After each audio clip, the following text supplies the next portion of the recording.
Easy. I'm afraid that the mood on this video is going to be very sombre. But if you stay tuned to the end, I will attempt to lighten the mood somewhat. Okay, so I'm sure that you can all agree that the recent treatment of Paul Golding from Britain First shames our nation. You're aware probably already that after returning from the trip to Russia, that he was detained by SO15 counter-terror police at the airport. He was told to hand over his electronic devices on the apparent suspicion of being involved in terrorism offences. Now, when Paul Golding was shown the legislation on what they were detaining him under, it was specifically used for crimes of terrorism. And of course, he asked these police officers, am I being suspected of involvement in terrorism? To which he was clearly told no, and that's on camera.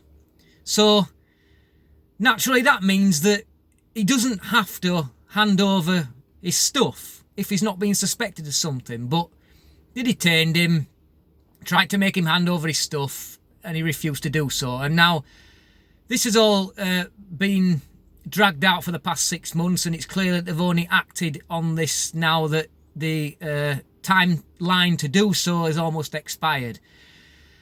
Now, I think that the goal behind this is more sinister than what's been reported a lot of the way through this.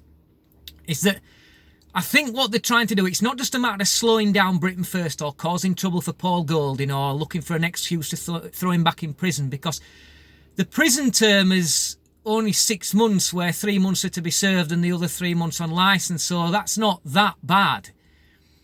But I think what this is all about is that if they can convict him on terror offences, which I have this sneaky suspicion that they probably will find a way. I mean, let's face it, they found a way to throw Tommy Robinson in prison, didn't they?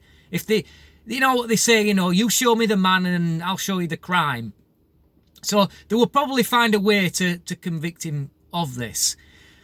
But it's not really about Paul Golding that's the thing. I think what they're trying to do is that if they convict him for terrorism, the first thing that the Home Office will do is move to name or label Britain First as a terrorist organisation, which will mean membership of it is illegal, which is just like they've done for National Action, who are, of course, neo-Nazis. They are the true far right, the true extremists. They celebrated murder of a Labour MP. They plotted to murder another Labour MP.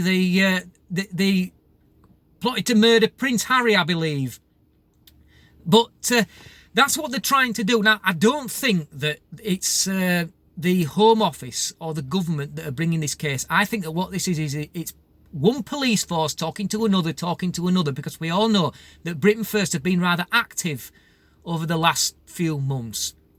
And the police forces that they've been to see over this grooming have contacted the SO15 and tried to get them arrested in this way. But we all know that it's bullshit. We all know that he's not a terrorist. We all know that he's not involved in terrorism in any way whatsoever. And I would urge the people who are behind this, I would urge them to put a stop to this right now before you shame our country anymore. Because other countries must be looking, Russia, where they've been to see, must be looking at this and thinking all sorts, that this is what's supposed to be a Western democracy, and you can't even go to a foreign parliament and speak and come back without being arrested on suspicion of, well, not suspicion. You're going to be arrested even though they don't suspect you of a crime. And this is where we've got now. This is shaming our country.